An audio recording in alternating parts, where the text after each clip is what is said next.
আজকে কোষে দেখি 14। 1 নম্বর অঙ্ক, আমি ও আমার বন্ধু মালা দুজনে যথাক্রমে 15,000 টাকা ও 25,000 টাকা মূলধন নিয়ে একটা ব্যবসা শুরু করলাম। ঠিক আছে, 1 বছরে 16,800 টাকা লাভ হলো। তাহলে হিসাব করে দেখি কে কত টাকা লাভ্যাংশ পাবো। তাহলে 15,000 আর 25,000 টাকা দিয়ে ব্যবসা শুরু করেছে, দিয়ে এবার 1 বছর পর 16,800 টাকা লাভ হয়েছে। তাহলে এই লাভের মধ্যে এবার কে কত টাকা পাবে? কে বেশি টাকা পাবে বল? যে বেশি টাকা দিয়েছে সে বেশি টাকা লাভ পাবে। আমি ও আমার বন্ধু মালার মূলধনের অনুপাত। আচ্ছা, তাহলে এখানে 15,000 ইস্টু 25,000। তাহলে এইগুলো শূন্যগুলো ক্যান্সেল করবো, এই 0 0 আর এই 15 25 5 দিয়ে 5 5 25 5 3 15। তাহলে 3:5। এটা হলো এদের মূলধনের অনুপাত। এবার আমরা কি করব? এবার 16,800 টাকা লাভ হয়েছে, তাহলে 16,800 টাকার মধ্যে আমি পাবো, এখানে ফার্স্টে আনুপাতিক ভাগার লিখতে হবে। দেখ আমি কত পাবো? 3। তাহলে উপরে 3 লিখবো আর নিচে এই 3 আর 5-এর যোগফল করব। 3 যোগ 5 গুণ 16,800। তাহলে আনুপাতিক ভাগার করে লিখতে হবে, তারপরে এই 16,800 টাকাটা গুণ করতে হবে। তাহলে 3/3 আর 5 যোগ করলে 8 গুণ 16,800। 8 দিয়ে কাটবো, 8 2 16, 8 1 8 আর দুটো শূন্য আছে, দুটো শূন্য। তাহলে 3 21 কত? 63 আর দুটো শূন্য। তাহলে 6,300 টাকা আমি পাবো। আর এবার মালা কত পাবে দেখতে হবে।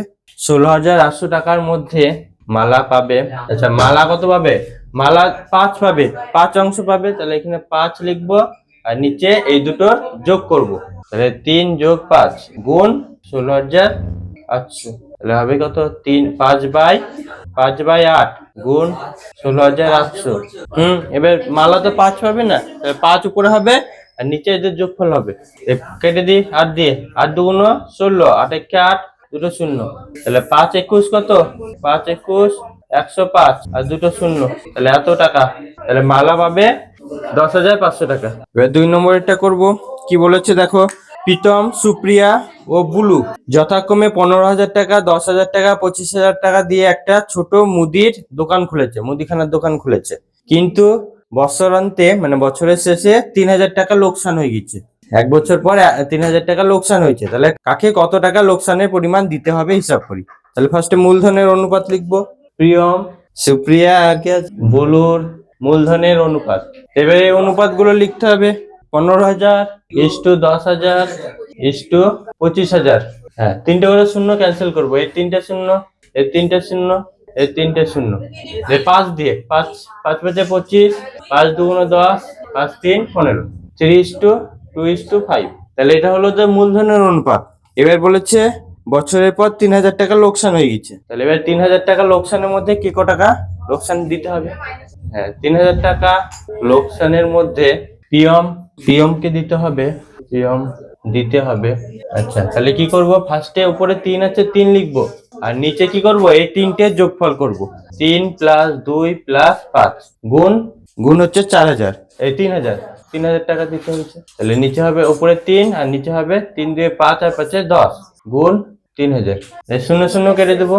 তাহলে 300 আর 3 হচ্ছে 900। তাহলে 900 টাকা পিয়মকে দিতে হবে।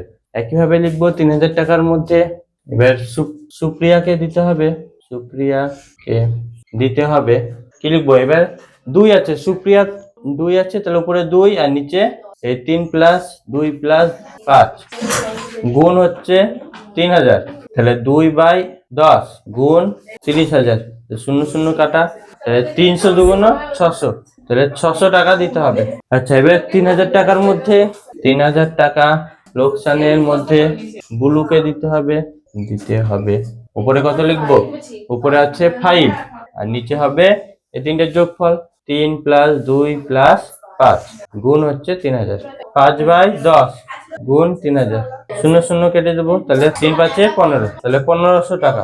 এবার 3 নম্বর বলেছে শোভা ও মাসুদ দুজন মিলে 2,50,000 টাকা দিয়ে একটা গাড়ি কিনে 2,62,500 টাকা দিয়ে বিক্রি করে দিল। তাহলে গাড়িটি কেনার সময় শোভা মাসুদের 1/2 গুণ টাকা দিয়ে থাকলে কে কত টাকা লাভ্যাংশ পাবে হিসাব করি।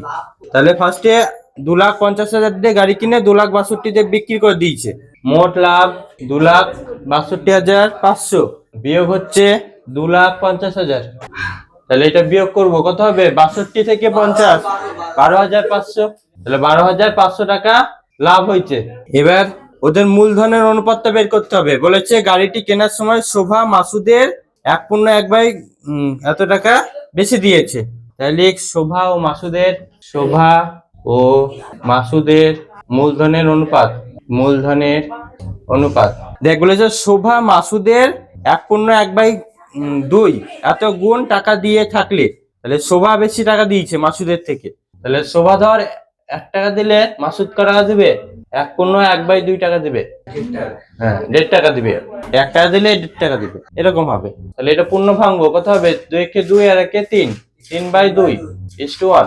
তাহলে এটা হবে কত? 2 দিয়ে দুটোকেই গুণ করে দেবো, তাহলে 3:2। এটা হলো যে মূলধনের অনুপাত। এবার লিখবো শোভা, এই 12,500 টাকার মধ্যে শোভা পাবে, এই 12,500 টাকার মধ্যে শোভা পাবে, যে শোভা ক টাকা পাবে? এই 3 উপরে লিখবো আর নিচে এদের যোগফল লিখবো, 3 + 2 গুণ 12,500। তাহলে 3/5, 12,500। 5 দিয়ে 5 2 10, 5 5 25। তাহলে 25 × 3, 3 25 কত? 75,000 টাকা। মানে 7,500 টাকা কে পাবে? শোভা পাবে। এবার 12,500 টাকার মধ্যে 12,500 টাকার মধ্যে এবার মাসুদ ক টাকা পাবে দেখবো।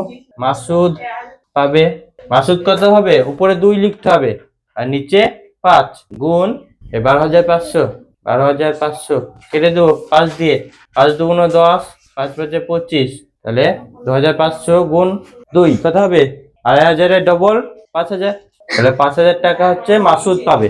4 নম্বর অঙ্ক, 3 বন্ধু যথাক্রমে 5,000, 6,000 ও 7,000 টাকা দিয়ে একটি অংশীদারি ব্যবসা শুরু করার পর দেখলেন 1,800 টাকার লোকসান হয়েছে।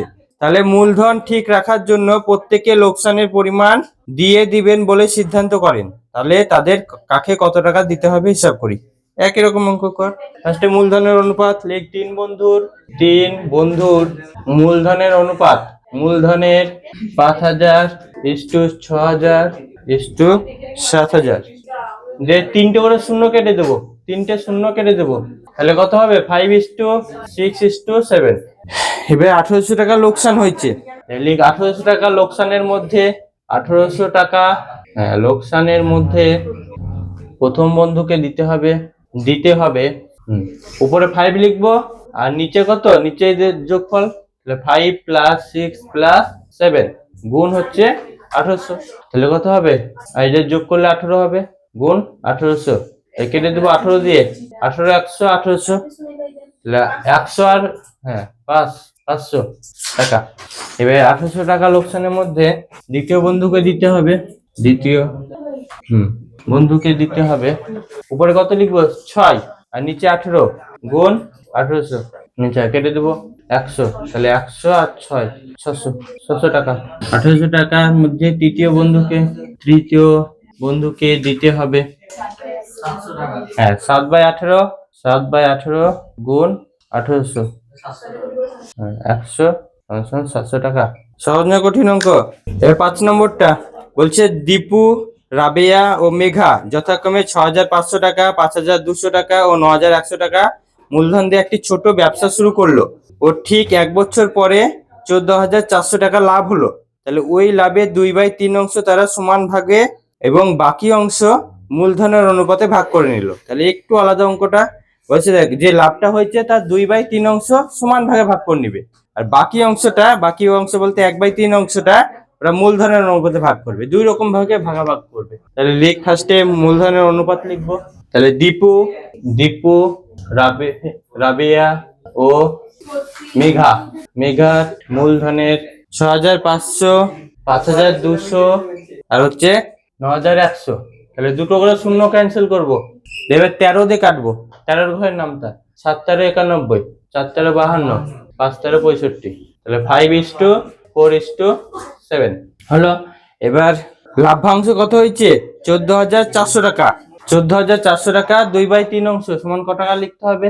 তাহলে 14,400 গুণ 2/3, 3 দিয়ে কাটবো। 3 × 4 = 12, 3 × 4 = 12, 3 × 8 = 24। তাহলে 48 দুগুণ 96, 96, হ্যাঁ 9600 টাকা। এবার এই টাকাটা কি করবে, এই টাকাটা সমান ভাগে ভাগ করে নিবে, মানে তিনজন আছে তাহলে তিনটে ভাগ করে নিবে। তাহলে 9600 টাকা, 9600 টাকা তিনজন, তিনজন সমান ভাগে ভাগ করলে, সমান ভাগে ভাগ করলে প্রত্যেকে পাবে, প্রত্যেকে কত টাকা করে পাবে, প্রত্যেকে পাবে। আচ্ছা তাহলে এই 9600 কে 3 ভাগ করতে হবে কারণ তিনজন আছে। হ্যাঁ 9600 ভাগ 3, তাহলে হবে 3 ভাগ করলে 3 তিরিক্ষা 9, 3 দুগুণে 6, হ্যাঁ দুটো, তাহলে 3200 টাকা করে তিনজনেই পাবে। ঠিক আছে 9600 টাকার মধ্যে। এবার বাকি টাকাটা, বাকি টাকার কতটুকু আছে, এই 14400 টাকার মধ্যে 9600 টাকা ভাগাভাগি হয়ে গিয়েছে, তাহলে আর ক টাকা বেঁচে আছে, তাহলে বাকি টাকা, বাকি লাভ্যাংশ, বাকি লাভ্যাংশ, তাহলে 14400 বিয়োগ হচ্ছে 9600, কয়টুকু বুঝছো না? আচ্ছা বিয়োগ করলে কত পাবো, তাহলে 008 10 4, 4800 টাকা। তাহলে এই 4800 টাকা আছে, এই 4800 টাকা কি করবে, মূলধনের অনুপাতে ভাগ করবে। এবার এই অনুপাতে ভাগ করবে 5:4:7, এই 4800 টাকাটাকে 5:4:7 এই অনুপাতে ভাগ করবে। লিখ 4800 টাকার মধ্যে, 4800 টাকার মধ্যে দীপু পাবে, দীপু পাবে, তাহলে 5 হবে উপরে আর নিচে কত হবে, এদের যোগফল 5 যোগ 4 যোগ 7 গুণ এই 4800 টাকা, তাহলে কত হচ্ছে 5/16 গুণ 4800, তাহলে 48, 3 16 কত 48, তাহলে 300, তাহলে 3 5 15, তাহলে 1500 টাকা দীপু পাবে। এবার 4800 টাকার মধ্যে রাবিয়া পাবে, 4800 টাকার মধ্যে রাবিয়া পাবে, রাবিয়া পাবে। তাহলে উপরে কত লিখবো, এবার উপরে 4 আর নিচে এদের যোগফল হবে, মানে হবে 16 গুণ 4800, কেটে দেবো 16, 3 16 48, 300, তাহলে 3 4 12, তাহলে 1200 টাকা রাবিয়া পাবে। আর একটা হচ্ছে কে, মেঘা, 4800 টাকার মধ্যে মেঘা পাবে, মেঘা পাবে, তাহলে 7/16 গুণ 4800, আচ্ছা কেটে দেবো 16, 3 16 48, তাহলে 300, 3 7 21, তাহলে 2100 টাকা মেঘা পাবে। এবার লিখবো কি আছে, দীপু। আচ্ছা দীপুর মোট লাভ্যাংশ দিয়ে এবার যোগ করতে হবে। দেখ প্রথমে 3200 টাকা পেয়েছিল, তারপরে 1500 পাচ্ছে, তাহলে 3200 যোগ হচ্ছে 1500, যোগ করলে কত হবে 4700 টাকা। তাহলে এটা দীপু পেলো মোট। এবার হচ্ছে রাবিয়া, রাবিয়ার মোট লাভ্যাংশ কি হবে, দেখ 3200 ফার্স্টে পেয়েছে প্লাস 1200, তারপরে 1200 টাকা পেয়েছে, তাহলে হবে 4400 টাকা। তারপরে হচ্ছে মেঘার লাভ্যাংশ, মেঘার মোট লাভ্যাংশ, তাহলে ফার্স্টে 3200 পেয়েছে যোগ হচ্ছে 2100, এই যোগ করলে কত হবে 5300 টাকা। তাহলে সবচেয়ে বেশি কে টাকা পেলো, মেঘা।